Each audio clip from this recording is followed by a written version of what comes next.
राधे राधे। विजय सिंह नाम का एक राजा था। वह बड़ी प्रथा का बहुत ही ध्यान रखता था, अपनी प्रजा का बहुत ध्यान रखता था। एक बार वह तूफानी रात में घोड़े पर सवार होकर तंग रास्ते से जा रहा था। वहाँ भैंसे बंधे हुए थे। मामूली कपड़े पहनकर साधारण जनता के बीच जाकर उनके हाल चाल का पता लगाना शुरू कर दिया। नियम था। एक रात साजा भेष बदलकर जा रहा था, तभी वर्षा होने लगी। कुछ ही देर में वह बिल्कुल भीग गया, परंतु उसे उसकी चिंता कोई नहीं रही। उसे अंधेरी की भी परवाह नहीं थी। वह धीमे धीमे लेकिन सावधानी से चल रहा था।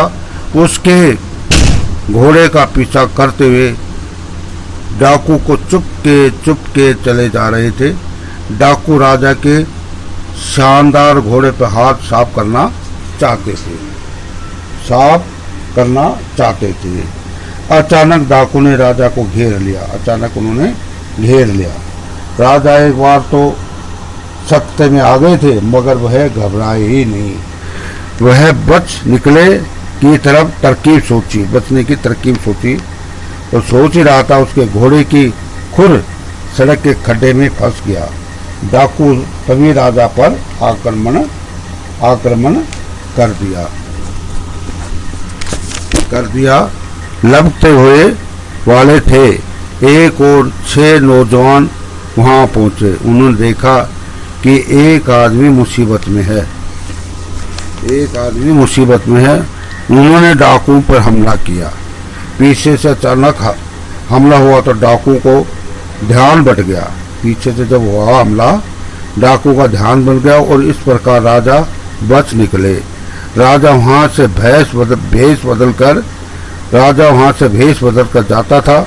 उसके पीछे कुछ दूरी पे अनेक चुने हुए अनरक्ष रहते थे, मतलब उसके चपड़ासी अनसंस जो भी है रहते थे। थोड़ी देर बाद राजा के अंशक ने दल की भी आ पहुंचा।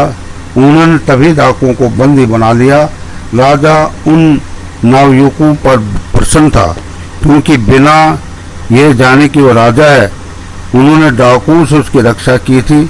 राजा ने उन्हें बहुत बड़ा धन्यवाद दिया और कहा कि वे उसके साथ महल तक चले। भोर होने तक रात को घटना का समाचार सब जगह फैल गया। सारी प्रजा खुश थी।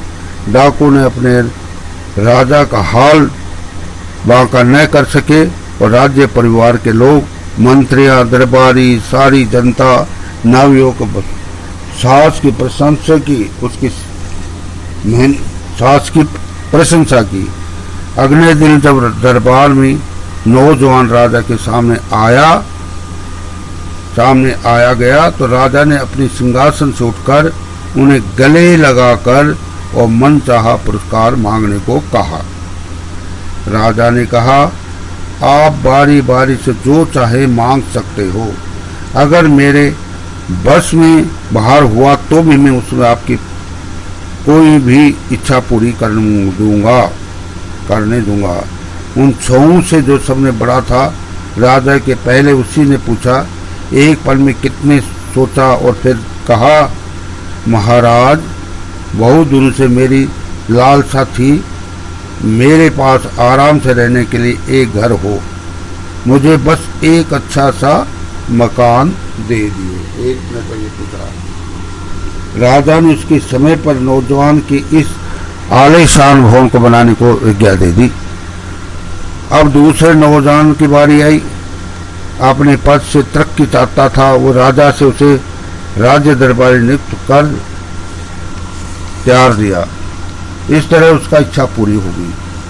तीसरे युवक ने कहा, सरकार, मेरे गांव के लोग सप्ताह नगर में सब्जी तरकारी बेचने जाते हैं। गांव और शहर के बीच कोई अच्छी सड़क भी नहीं है, इसलिए उन्हें बड़ा कष्ट होता है। खासकर बरसात में तो मेरी विनती है कि सभी अच्छी सड़क बनवा दी जाए ताकि उनका कष्ट दूर हो सके। राजा के समय सड़क के पुलों का निर्माण कराने वाले मंत्री हुक्म दिया कि फौरन सड़क बनाने का काम शुरू किया जाए। जब चौथे नौजवान ने उसकी इच्छा पूरी की तो शर्माते हुए बोला, महाराज आप मेरे पिता समान हैं, मैं एक सुंदर पत्नी चाहता हूँ। राजा के बेदुसुक की एक सुंदर कन्या थी। राजा ने बेदुक से पूछा, उसे खुद से उस नौजवान का दामाद बनाकर स्वीकार कर लिया। पांचों ने धन मांगा। उस समय बोरों में सोना भरकर उन्हें दे दिया गया। अब छठे की बारी आई तो उसने कहा, महाराज बस यही इच्छा है कि जब तक मैं और आप जीवित रहें, वर्षों में एक दिन आप मेरे यहाँ अतिथि बनकर आएं। इस अनोखी इच्छा को सुनकर सब हैरान रह गए। बहुत से लोगों ने तो नौजवान से मूर्ख समझा, और लोगों ने तो मूर्ख समझा कि साला क्या मांग रहा है, ये पागल है समझा। स्वयं राजा को तो ये बात तो अजीब सी लग रही थी। नौजवान ने अपने लिए कुछ मांगने के बजाय उसे ही अतिथि बनाना चाहा, लेकिन उसने तो शुरू से ही कह दिया था कि जब तक उसके वश में होगा वह उनकी इच्छा पूरी करेगा। बस फिर क्या था, वर्ष में एक दिन और एक रात उसने नवयुग के प्रतिनिधि बनाना स्वीकार किया।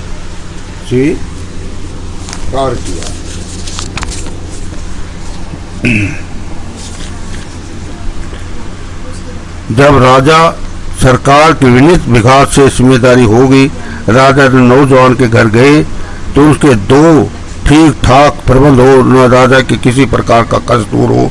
उनके सेवक और घोड़ों को बढ़िया सड़क पर चलाना जरूरी था ताकि राजा के रथ आसानी से जा सके।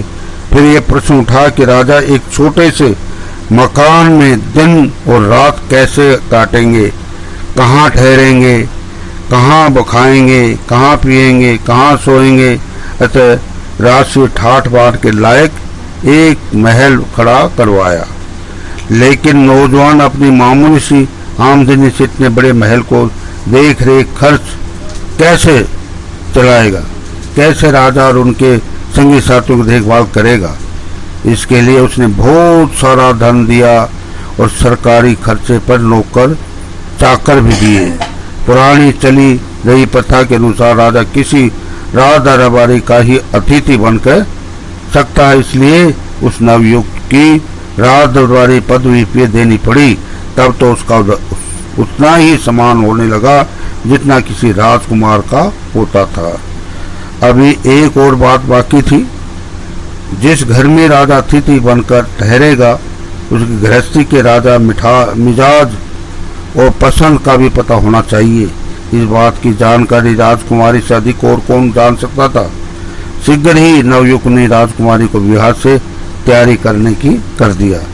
इस तरह केवल वरदान मांगकर उसे चतुर नौकर वाद में सब कुछ एक साथ पा लिया, जो 5 से अलग अलग मांगा था। 5 ने अलग अलग मांगा, उसने एक ही बारी सारे वरदान मांग लिया।